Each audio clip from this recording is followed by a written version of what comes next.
ਅਗਲੀ ਖਬਰ ਵੱਲ ਚਲੀਏ। ਕੈਲੀਫੋਰਨੀਆ ਸਟੇਟ ਦੇ ਵਿੱਚ ਜੇ ਤੁਹਾਡੀ ਉਮਰ 70 ਸਾਲ ਤੋਂ ਉੱਪਰ ਹੋ ਗਈ ਹੈਗੀ ਆ ਤੇ ਡਿਪਾਰਟਮੈਂਟ ਆਫ ਮੋਟਰ ਵਹੀਕਲ ਨੇ ਤੁਹਾਨੂੰ ਲੈਟਰ ਭੇਜਿਆ ਹੋਇਆ ਵੀ ਤੁਸੀਂ ਆਪਣਾ ਲਾਇਸੈਂਸ ਬਾਈ ਮੇਲ ਰਿਨਿਊ ਕਰਾ ਸਕਦੇ ਹੋ ਜਾਂ ਆਨਲਾਈਨ ਰਿਨਿਊ ਕਰਾ ਸਕਦੇ ਹੋ, ਕਿਉਂਕਿ ਪਿਛਲੇ 2 ਸਾਲਾਂ 'ਚ ਕਰੋਨਾ ਵਾਇਰਸ ਨੂੰ ਲੈ ਕੇ ਹਰ ਇੱਕ ਨੂੰ ਡੀਐਮਵੀ ਨਹੀਂ ਸੱਦਿਆ ਜਾਂਦਾ ਸੀ। ਤੇ ਤੁਸੀਂ ਇਸ ਸਾਲ ਦੇ ਅਖੀਰ ਤੱਕ, ਜੇ ਤੁਹਾਨੂੰ ਲੈਟਰ ਆਏ ਆ 2022 ਤੱਕ, ਉਸ ਨੂੰ ਰਿਨਿਊ ਕਰਾ ਸਕਦੇ ਹੋ, ਤੁਹਾਨੂੰ ਡੀਐਮਵੀ ਨਹੀਂ ਜਾਣਾ ਪਊਗਾ। ਪਰ ਜੇ ਤੁਸੀਂ ਰੀਅਲ ਆਈਡੀ ਬਣਾਣੀ ਆ ਫਿਰ ਤੁਹਾਨੂੰ ਡੀਐਮਵੀ ਦੇ ਵਿੱਚ ਇਨ ਪਰਸਨ ਜਾਣਾ ਪਊਗਾ। ਸੋ ਇਹ ਜਿੰਨੇ ਵੀ ਸਾਡੇ ਬਜ਼ੁਰਗ ਆ ਸੁਣ ਲੈਣ, ਜਿਨ੍ਹਾਂ ਦੀ ਉਮਰ 70 ਸਾਲ ਤੋਂ ਉੱਪਰ ਹੋ ਗਈ ਆ, ਤੁਹਾਡੇ ਰਿਨਿਊਲ ਹੋਣੇ ਸੀ ਲਾਇਸੈਂਸ ਜਾਂ ਆਈਡੀ, ਤੁਹਾਨੂੰ ਮੇਲ 'ਚ ਆਇਆ ਵੀ ਬਾਈ ਮੇਲ ਤੁਸੀਂ ਕਰ ਸਕਦੇ ਆ ਤੇ ਦਸੰਬਰ 2022 ਤੱਕ ਹੀ ਇਹ ਲਿਮਿਟ ਹੈਗੀ ਆ। ਉਸ ਤੋਂ ਬਾਅਦ ਹਰ ਇੱਕ ਨੂੰ ਡੀਐਮਵੀ ਦੇ ਵਿੱਚ ਜਾਣਾ ਪਊਗਾ।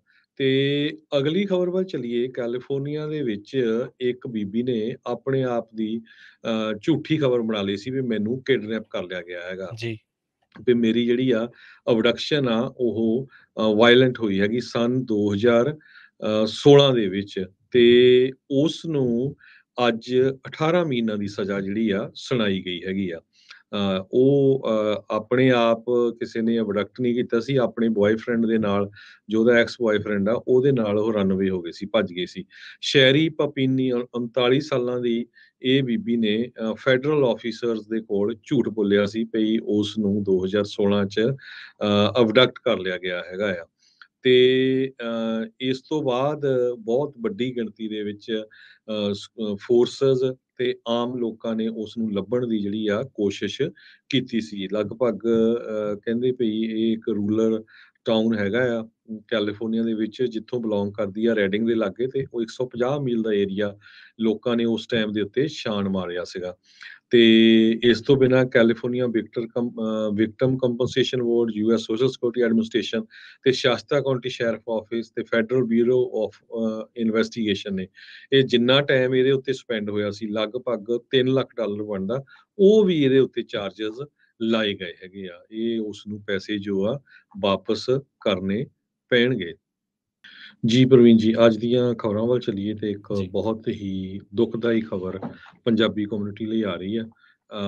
ਯੂਨੀਅਨ ਸਿਟੀ ਦੇ 3 ਜਾਣੇ, ਜਿਨ੍ਹਾਂ ਦੇ ਵਿੱਚ ਯੂਨੀਅਨ ਸਿਟੀ ਕੈਲੀਫੋਰਨੀਆ ਤੋਂ, ਜਿਨ੍ਹਾਂ ਦੇ ਵਿੱਚ ਇੱਕ ਜੀ 55 ਸਾਲਾਂ ਦੀ ਬੀਬੀ ਜਿਸ ਦਾ ਨਾਮ ਪ੍ਰੀਤਜੀਤ ਕੌਰ, ਉਹਨਾਂ ਦੇ ਮਦਰ ਬਲਜੀਤ ਕੌਰ, ਬਲਵੀਰ ਕੌਰ, ਤੇ ਉਹਨਾਂ ਦੇ ਸਹੁਰਾ ਸਾਹਿਬ ਅਜੀਤ ਸਿੰਘ ਰਾਣਾ, ਇਹ ਪਿੰਡ ਰੁੜਕਾ ਕਲਾਂ ਨੂੰ ਬਿਲੋਂਗ ਕਰਦੇ ਹੈਗੇ ਆ। ਕੱਲ ਫਰਿਜ਼ਨੋ ਦੇ ਵਿੱਚ ਇੱਕ ਫਿਊਨਰਲ ਅਟੈਂਡ ਕਰਨ ਗਏ ਸੀ, ਜਦੋਂ ਇੱਕ ਸਟਾਪ ਸਾਈਨ ਦੇ ਉੱਤੇ ਇਹਨਾਂ ਦੀ ਕਾਰ ਖੜੀ ਸੀ ਤੇ ਪ੍ਰੀਤਜੀਤ ਕੌਰ ਕਾਰ ਚਲਾ ਰਿਹਾ ਸੀ। ਸਟਾਪ ਸਾਈਨ ਤੇ ਇਹਨਾਂ ਦੀ ਕਾਰ ਖੜੀ ਸੀ, ਜਦੋਂ ਇੱਕ ਫਲੈਟ ਬੈਡ ਟਰੱਕ ਦੂਸਰੇ ਸਾਈਡ ਤੋਂ ਆਇਆ ਸਟਾਪ ਸਾਈਨ ਤੇ, ਉਸਨੇ ਖੜਨਾ ਸੀ, ਉਹ ਖੜਿਆ ਨਹੀਂ ਤੇ ਸਿੱਧੀ ਆ ਕੇ ਉਸਨੇ ਜਿਹੜੀ ਆ ਕਾਰ ਆ ਉਹ ਇਹਨਾਂ ਦੇ ਵਿੱਚ ਮਾਰ ਦਿੱਤੀ। ਸੋ 3 ਜਾਣਿਆਂ ਦੀ ਮੌਕੇ ਦੇ ਉੱਤੇ ਹੀ ਮੌਤ ਹੋ ਗਈ। ਸੀਡਰ ਤੇ ਫਲੋਰਲ ਐਵਨਿਊ ਤੇ ਸਾਊਥ ਸੈਨ ਫਰਾਂਸਿਸਕੋ ਦੇ ਵਿੱਚ ਇਹ ਐਕਸੀਡੈਂਟ ਹੋਇਆ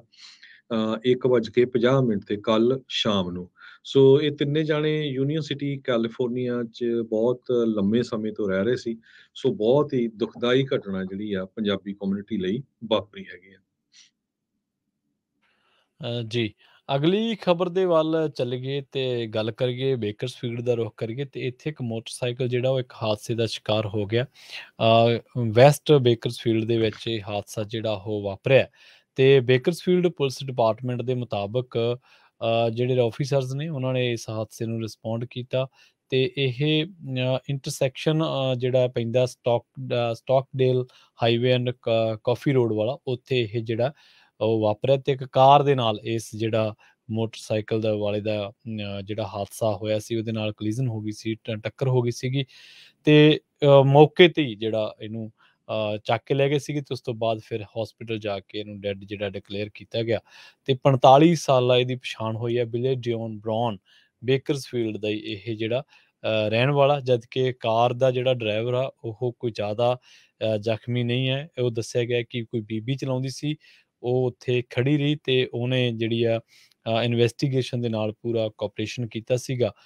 ਤੇ ਜਿਹੜੀ ਪੁਲਿਸ ਦੀ ਮੁੱਢਲੀ ਜਾਂਚ ਆ ਉਹਦੇ ਵਿੱਚ ਇਹ ਗੱਲ ਸਾਹਮਣੇ ਆ ਰਹੀ ਹੈ ਕਿ ਜਿਹੜਾ ਮੋਟਰਸਾਈਕਲ ਦਾ ਡਰਾਈਵਰ ਸੀਗਾ, ਉਹ ਫੇਲ ਹੋਇਆ ਰੈੱਡ ਲਾਈਟ ਤੇ ਰੋਕਣ ਦੇ ਲਈ, ਤੇ ਉਹਦੀ ਜਿਹੜੀ ਟੱਕਰ ਸੀਗੀ ਉਹ ਕਾਰ ਦੇ ਨਾਲ ਹੋ ਗਈ ਸੀਗੀ। ਬਾਕੀ ਦੀ ਜਿਹੜੀ ਜਾਂਚ ਆ ਉਹ ਪੁਲਿਸ ਵੱਲੋਂ ਕੀਤੀ ਜਾ ਰਹੀ ਹੈ, ਬੇਕਰਸਫੀਲਡ ਪੁਲਿਸ ਡਿਪਾਰਟਮੈਂਟ ਵੱਲੋਂ। ਜੀ।